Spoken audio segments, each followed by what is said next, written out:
तो दोस्तों अब आपको बता दें कि जो खबर अभी निकल कर आ रही है वो काफी बड़ी है और सही मायने में अगर देखा जाए तो ये भारत के लिए काफी ज्यादा नेगेटिव है। असल में दोस्तों आपको बता दें कि हमारे जो दुश्मन देश हैं वो आज ये बता रहे हैं कि आखिरकार भारत जैसे देशों की जो सुरक्षा है वो किस तरीके से करी जाती है। और भले ही उसके पास पैसे नहीं है, भले ही उसकी अर्थव्यवस्था संकट में है, भले ही उसकी जीडीपी जीरो के नीचे चली गई है, लेकिन आर्थिक जो मंदी है वो यहाँ पर 70% तक पार कर चुकी है और उसके बावजूद वो अपने देश और देशवासियों की सुरक्षा में किसी भी तरह से कोई कसर नहीं छोड़ रहा है। और ऐसे में आपने यहाँ पर देखा कि हमारी भारतीय वायुसेना के पास मात्र 36 राफेल लड़ाकू विमान खरीदकर अपने आप को शहंशाह मान रहे हैं और हमारे देश की जो मीडिया है उसका घमंड भी आज बिल्कुल हाई लेवल पर चल रहा है। लेकिन दोस्तों अगर सही मायने में देखा जाए तो 36 राफेल लड़ाकू विमान भारत की सुरक्षा के लिए पर्याप्त नहीं है। और आपने देखा कि हमारी जो वायुसेना है उसके पास भी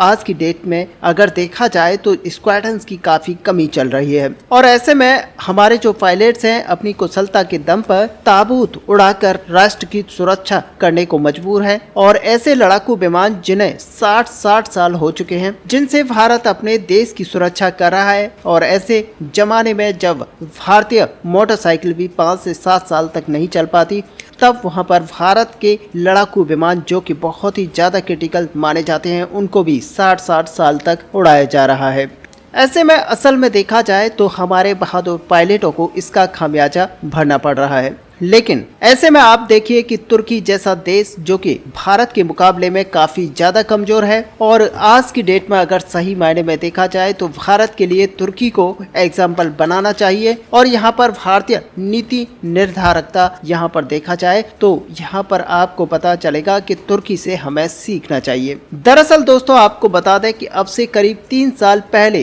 2021 में तुर्की ने कहा था कि हमारे पास दुनिया की दूसरी सबसे बड़ी F-16 लड़ाकू विमानों की फ्लीट है, यानी कि दुनिया के F-16 जो लड़ाकू विमान है वो तुर्की के पास दूसरे नंबर पर सबसे ज्यादा हैं। ऐसे में सैकड़ों लड़ाकू विमान तुर्की के पास मौजूद हैं, लेकिन वो धीरे धीरे बहुत ही ज्यादा पुराने पड़ते जा रहे हैं। और ऐसे में या तो उन्हें अपग्रेड किया जाए या फिर उन्हें सेना से रिटायर कर दिया जाए। ये मात्र 2 उपाय हैं जो कि तुर्की यहाँ पर कर रहा है। और ऐसे में यहाँ पर तुर्की ने $23 बिलियन का एक प्लान लॉन्च किया है। और ऐसे में आपको बता दें कि अमेरिका से तुर्की यहाँ पर $23 बिलियन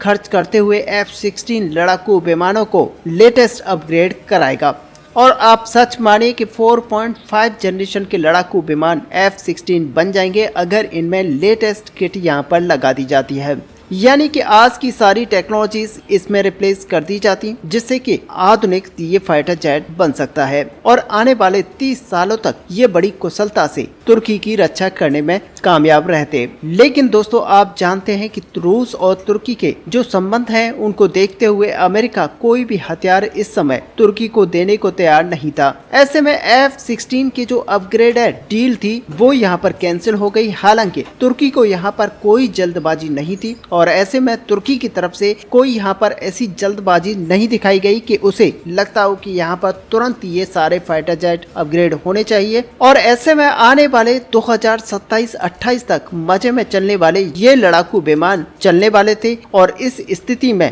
भारत अगर होता तो यहाँ पर क्या करता। ऐसे में दोस्तों यहाँ पर अगर देखा जाए तो भारत की जो डिफेंस की जानकार हैं उनका यहाँ पर अगर राय ली जाए तो उनके हिसाब से यहाँ पर आखिरकार भारत को ऐसी स्थिति में आते हुए क्या करना चाहिए था। खैर दोस्तों यहाँ पर तुर्की को अगर देखा जाए तो तुर्की ने हार नहीं मानी और इस $23 बिलियन का सही इस्तेमाल इन्होंने तरीके से किया। और ऐसे में इन्होंने सबसे पहले जो अपना पूरा पैसा है वो कान लड़ाकू विमान जो कि 5th जनरेशन का एक फाइटर जेट होने वाला है उसको बनाने में लगा दिया। जो अमेरिका से F-35 टेक्नोलॉजीज मिली थी उनका इस्तेमाल करते हुए और साथ ही खुद का टेक्नोलॉजीज बनाते हुए कान फाइटर जेट के अंदर इसमें इनबिल्ट किया और इसको एक 5th जनरेशन का लड़ाकू विमान बनाकर तैयार कर लिया। लेकिन दोस्तों तुर्की को पता है कि कान बनाकर तैयार भले ही कर लिया है और चाहे उसने इसकी पहली उड़ान को भी कंडक्ट करा लिया है, लेकिन अभी भी कम से कम 5 साल और यहाँ पर लगेंगे जमीन पर उतरने पर, इसका मास प्रोडक्शन करने पर और वायुसेना में इसको शामिल करने पर। लेकिन दोस्तों तुर्की को यहाँ पर पता है कि 6-7 सालों तक वह अपनी सुरक्षा में किसी भी तरह से चूक नहीं होने देना चाहता और किसी भी तरीके से उसको यहाँ पर अपने राष्ट्र को बचाना है, क्योंकि आपको पता ही है कि तुर्की के बिल्कुल साइड में सीरिया है जो 24 घंटे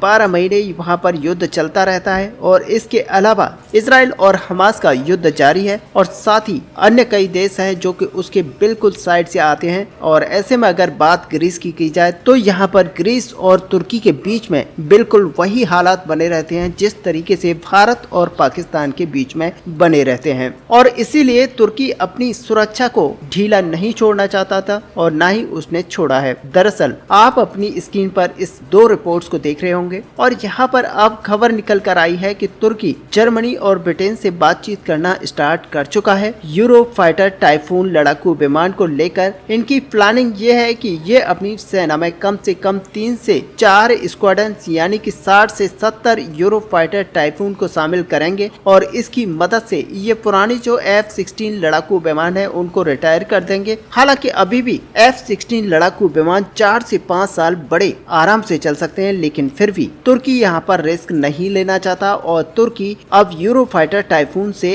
F-16 लड़ाकू विमान को रिप्लेस कर देंगे। और इतना ही नहीं, तुर्की का यहाँ पर मानना है कि खुद का उनका जो कान फाइटर जेट तैयार कर चुके हैं जो कि एक स्टेल्थ जेट है उसको भी फेयर अप यहाँ पर किया जाएगा जो कि यूरो फाइटर टाइफून से किया जाएगा। और ऐसे में आपको बता दें कि इन दोनों फाइटर जेट्स को जोड़ी में उड़ाया जाएगा जिससे कि ये वर्ल्ड की सबसे बेस्ट और खतरनाक फाइटर जेट जोड़ी होगी और ऐसे में पूरे तुर्की के आस पड़ोस के देशों में ये रूल करेगी और यहाँ पर डोमिनेट करने के काम आएगी। इससे दोस्तों आप अंदाजा लगा सकते हैं कि तुर्की एक नेक्स्ट लेवल की सोच यहाँ पर रखते हुए अपनी वायुसेना को किस लेवल तक पावरफुल बना रहा है। और ऐसे में तुर्की यहाँ पर केवल अपने दुश्मनों को टक्कर नहीं दे रहा है बल्कि वो अपने आस पड़ोस के देशों को डोमिनेट करने की प्लानिंग रखता है और उसको पता है कि इतने पड़ोसी देशों को जितने दबा कर रखोगे अपनी सुरक्षा उतनी ज्यादा मजबूत होगी, पुख्ता होगी। और वहीं दोस्तों अगर देखा जाए तो दूसरी तरफ भारत है जिसकी अर्थव्यवस्था,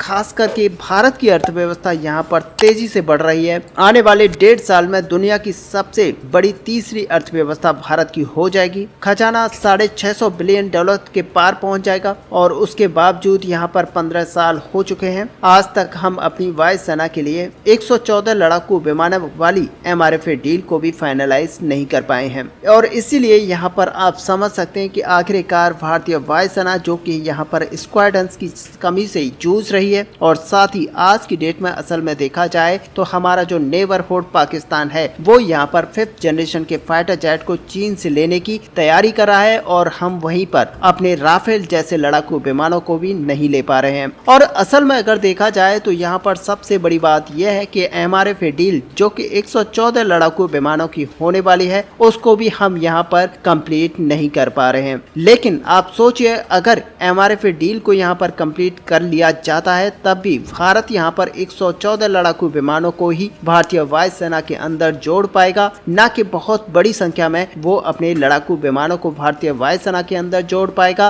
और ये वो समय होगा जब हमारे कई सारे लड़ाकू विमान रिटायर होने की स्थिति में आ चुके हैं। वो या तो 4 से 5 साल चल सकते हैं या फिर उससे कम समय में ही उनको रिटायर किया जाना चाहिए। और ऐसे में पूरे हालातों को देखते हुए भारत को अब यहाँ पर कहीं न कहीं अपने एम का और तेजस MK2 फाइटर जेट के ऊपर काम करना स्टार्ट करना चाहिए और इस काम को जो वो धीरे धीरे कर रहा है उसको तेजी से करना चाहिए ताकि जल्द से जल्द हमारे जो तेजस MK2 और एम का जैसे फाइटर जेट है वो भारत को मिलकर तैयार हो जाएं। ऐसे में दोस्तों इस पूरे टॉपिक को लेकर आपका क्या विचार है, आप अपना व्यू हमें कमेंट पर लिखकर जरूर बताएं। साथ ही अगर वीडियो आपको अच्छी लगी हो तो लाइक और शेयर करना ना भूलें। मिलते हैं नेक्स्ट वीडियो में, तब तक के लिए जय हिंद, जय भारत।